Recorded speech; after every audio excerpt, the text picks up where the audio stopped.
Hello students, आप सभी का हमारे इस यूट्यूब चैनल में स्वागत है। स्टूडेंट्स, हम रिंग थ्योरी का पेपर सॉल्व कर रहे थे और क्वेश्चन नंबर 5B पे हम पहुंच चुके हैं। क्वेश्चन नंबर 5B आपको स्क्रीन पर शो हो रहा है। That f(x) equal to 5x to power 4 plus 3x cube plus 1 and gx equal to 2x square plus 2x plus 1 belongs to Z7x। ठीक है। Determine the quotient and remainder obtained from fx is divided by gx। ठीक है। Business अगर general होता तो हम general कर देते, बट Z7x से है तो इसको थोड़ा सा हमें अलग तरीके से सॉल्व करना होगा। ठीक है।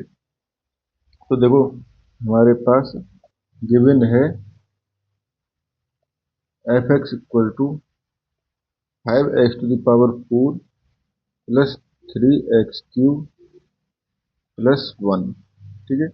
एंड gx इक्वल टू है 3x square plus 2x plus 1। ठीक है। एंड हमें लिखना है f(x) इक्वल टू gx। ठीक है। डॉट सम qx, क्योंकि क्वेश्चन में रिमाइंडर पूछा गया एंड रिमाइंडर आ रहा है। ठीक है। And obviously degree of remainder is less than degree of g। ठीक है। यानी कि 2 से कम। ठीक है। नाउ सॉल्व करना चालू करते हैं। ठीक है। तो सबसे पहले देखो, लीडिंग टर्म देखेंगे हम। Leading term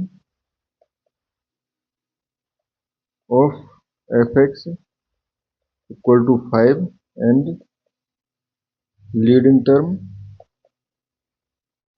of gx equal to 3। ठीक है। तो basically 5x to the power 4 and gx square. ठीक है। तो 5x to the power 4 upon 3x square equal to देगा 5 अपॉन 3x स्क्वायर। ठीक है। अब देखो स्टूडेंट्स, ये हमारे पास बेसिकली इंटीजर होना चाहिए। ठीक है। तो हम ऐसे तो 5 अपॉन 3x स्क्वायर तो लिख नहीं सकते। ठीक है। इन Z7, हमें ये Z7 में चाहिए। ठीक है। दी इनवर्स ऑफ 3। ठीक है। इनवर्स ऑफ 3, बेसिकली 3 का इनवर्स किस तरह से निकाल सकते हैं?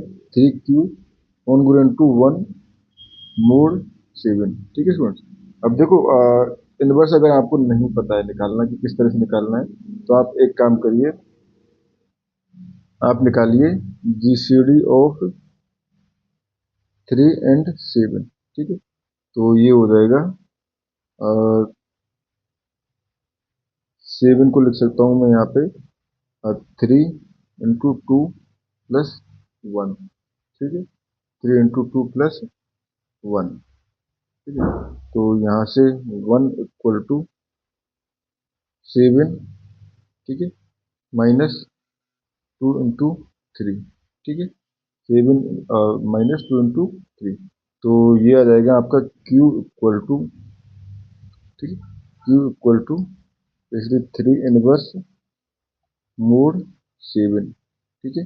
या इसको लिख सकता हूँ Q इक्वल टू, देखो 3 के जो कॉन्स्टेंट हैं वो क्या है? -2। तो -2 मोड 7, या इसको लिख सकता हूँ Q को 5 मोड 7। तो यहाँ पे इनवर्स 3 इनवर्स इक्वल टू 5। ठीक है। अब फ्रेंड्स, एक तो ये तरीका है। दूसरा तरीका, आप यहाँ से, क्योंकि छोटा टर्म है, ज़्यादा बड़ी टर्म नहीं है, तो आप देख सकते हो 3 इंटू 1 को डिवाइड करें 7 से तो 1 रिमाइंडर नहीं आ रहा। 2 को डिवाइड करें तब भी 1 रिमाइंडर नहीं आ रहा। 3 इंटू 3 को डिवाइड करें तब भी रिमाइंडर 1 नहीं आ रहा। 4 एंड 12 को डिवाइड करेंगे तब भी नहीं, पर 15 को डिवाइड करेंगे तो 1 रिमाइंडर आएगा। तो आप ऐसे भी आइडिया लगा सकते हो। ठीक है। तो यहाँ से हम कह सकते हैं, ठीक है, सो 5/3 इक्वल टू कितना हो जाएगा? 5 इंटू बेसिकली 3 इनवर्स 5, यानी कि 25। अब इसको मुझे मोड 7 की फॉर्म में लिखना है, तो ये हो जाएगा बेसिकली 4, क्योंकि 21 टाइम 21 तो डिवाइड हो जाएगा, रिमाइंडर बच जाएगा 4, तो 4 मोड 7। ठीक है। तो यहाँ से हमारे पास आ गया, so first term of quotient is 4x square. ठीक है। तो अब देखो 4x स्क्वायर को मल्टीप्लाई कर देता हूँ मैं 3x square plus 2x plus 1 and G X से। तो ये क्या हो जाएगा? ये हो जाएगा हमारे पास 12x⁴ plus 8x³ plus 4x²। ठीक है, अब इसमें देखो ये जो टर्म है आगे की जो कोफिशिएंट है वो मोड 7 की फॉर्म में लिखने हैं। ठीक है, तो इसको लिख सकता हूँ मैं 5x⁴ प्लस 7 से डिवाइड करने 1 रिमाइंडर बचेगा तो x³ प्लस 4x²। ठीक है, ये हो गया। अब नाउ सब्सट्रैक्ट, तो देखो fx माइनस q1x gx, तो ये हो जाएगा आपका देखो 5x⁴ प्लस 3x³ ठीक है, plus 0x² plus 0x plus 1 minus ये 5x⁴ plus x³ plus 4x²। ठीक है, तो ये आ गया आपका यहाँ 5x⁴ है एंड ये तो कट जाएगा, 5x⁴ ये तो कट जाएगा। ठीक है, x³ में देखें तो -2 तो 2x³ माइनस यहाँ पे आ जाएगा 4x² प्लस 1। ठीक है, तो अब देखो -4 फिर भी हमें नहीं चाहिए क्योंकि हमें चाहिए मॉड्यूलस 7 की फॉर्म में, तो -4 कॉन्ग्रुएंट टू 3 mod 7, तो यहाँ से लिख सकता हूँ मैं ये 2x³ प्लस 3x² प्लस 1। ठीक है, तो ये आ गया हमारे पास न्यू डिविडेंड, न्यू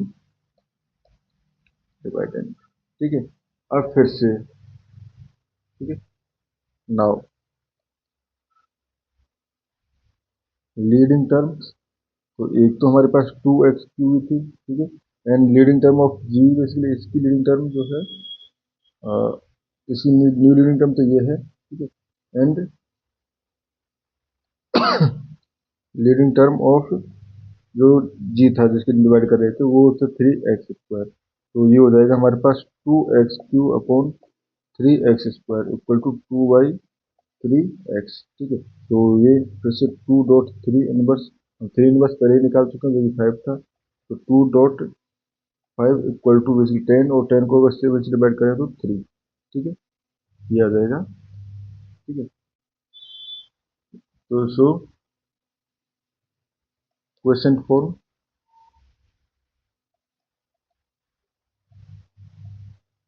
आ जाएगी हमारे पास q2x इक्वल टू 3x।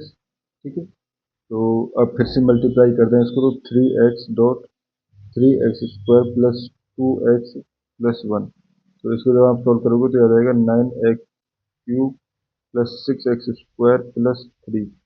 ठीक है, x, अब वो 9 फिर 7 से बड़ा है तो 7 से छोटा करने के 2 से डिवाइड करके लिखे 2x³ plus 6x² plus 3x mode 7 में बेसिकली। ठीक है, तो फिर से वही हमारे पास सब्ट्रैक्ट करना है। सब्ट्रैक्ट किससे करना है? इस टर्म से, इस टर्म से इसको सब्ट्रैक्ट करना है, तो 2x³ basically fx minus gx and q2x। ठीक है, तो 2x³ plus 3x² plus 1 minus 2x³। ठीक है, मल्टीप्लाई करने पे ये जाएगा -6x², सॉरी -6x²। ठीक है, 2x³ माइनस ये हो गया फिर प्लस 6x²। ठीक है, प्लस 6x प्लस 3x। ठीक है, ये हो गया हमारे पास, तो इसको सॉल्व करेंगे तो ये तो कट जाएगा हमारे पास से। ठीक है, बचा हमारे पास 3x² minus 6x² minus 3x²। ठीक है, माइनस 3x² एंड x की कॉन्स्टेंट -3x। ठीक है, -3x² माइनस 3x प्लस फिर माइनस सॉरी प्लस 1। ठीक है, अब देखो फिर से हमें ये नेगेटिव में नहीं चाहिए, तो फिर से मॉड्यूलो 7 में देखें तो ये लिख सकता हूँ मैं 4x² प्लस 4x प्लस 1। ठीक है, 4x² प्लस 4x प्लस 1। अब फिर से देखो यहाँ पे x² की पावर जो है फिर से 2 से ज़्यादा है, इसको फिर से हमें सेम पैटर्न पे जाना है, तो Q2x आ गया, अब Q3x निकालेंगे, ठीक है। तो नाउ फिर से लीडिंग टर्म इसकी हमारे पास 4x² है और उसकी हमारे पास 3x² थी, तो ये देखो 4/3 सिमिलरली, तो ये हो जाएगा हमारे पास 4/3 इनवर्स इक्वल टू 4 इंटू 5 में मल्टीप्लीकेशन 5 था, तो 20, और 20 को अगर 7 से डिवाइड करें तो ये 6 रिमाइंडर बच जाएगा, ठीक है। नाउ Q3x जो है वो आ गया हमारे पास बेसिकली 6, ठीक है। Q3x 6 आ गया, तो अब देखो इसको मुझे माइनस करना है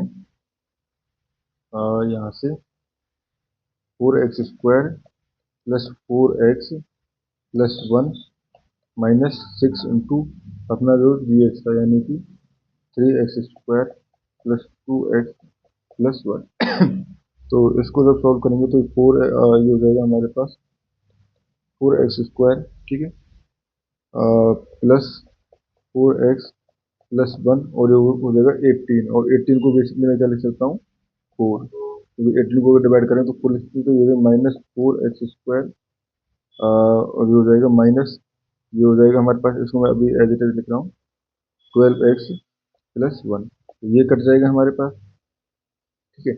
12x माइनस 12 तो -8x plus, sorry -8x and यहाँ पे ये 6 हो जाएगा ना, -8x एंड माइनस माइनस ये हो जाएगा 5, ठीक है, -8x -5, तो -8x को अगर देखें तो डिवाइड करने पे हमारे पास -1 एंड -6, तो माइनस और बेसिक प्लस 6x, क्योंकि -8 कॉन्ग्रुएंट टू 6 मॉड्यूलो 7 होता है, ठीक है, एंड -5 को लिख सकता हूँ मैं +2, ठीक है। तो यहाँ से हम कहें सो Qx is Q1x plus Q2x, जो Q1x आया था वो आया था 4x², Q2 3x and plus 6, and